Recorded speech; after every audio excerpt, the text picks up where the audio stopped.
एक दफा का जिक्र है कि एक सरसब्ज जंगल में फाख्ता ने अपने बच्चों के लिए एक आरामदायक घोंसला बनाया। इसने अनथक मेहनत की, टहनियां और पत्तियां इकट्ठी की ताकि अपने छोटे बच्चों के लिए एक महफूज पनाहगाह बनाई जा सके। एक दिन एक जालिम शिकारी फाख्ता के घोंसले को देखा। इसने तनज़ किया, आह मेरे खाने के लिए एक लजीज नाश्ता, और अपने जाल को निशाना बनाया। फाख्ता की अपने बच्चों की हिफाजत के लिए परअज़म शिकारी के पास बहादुरी से उड़ती हुई जोरदार। लेकिन शिकारी सिर्फ हंसा, आपको लगता है कि एक छोटी फाख्ता मुझे रोक सकती है? जैसे ही घोंसला छीनने ही जौला था, फाख्ता की के बच्चे चहचहाते हुए अपने सर को बाहर निकालते हुए ट्वीट कर रहे थे, मां मदद। फाख्ता की मोहब्बत और हिम्मत ने जंगल की दूसरी मखलूक़ात को अफवाज में शामिल होने की तरगीब दी। एक अक्लमंद बोरालो शिकारी का ध्यान भटकाते हुए जोर से चलाता है।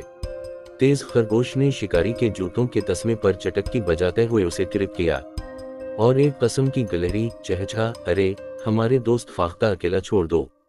जंगल के इत्तेहाद से हैरान शिकारी ने ठोकर खाई और अपना जाल गिरा दिया। फाख्ता के घोंसले को बचाया गया था। इस दिन से शिकारी ने अपने तरीके बदल लिए, ये समझते हुए कि रहमत और शफकत जुल्म और लालच से कहीं ज्यादा है। यहाँ तक कि इसने जंगल की मखलूक़ात और उनके घरों की हिफाजत में भी मदद की। फाख्ता की बहादुरी और जंगल की दोस्ती ने शिकारी को एक कीमती सबक सिखाया, ये कि मोहब्बत और इत्तेहाद बड़े से बड़े खतरात को भी जीत सकता है।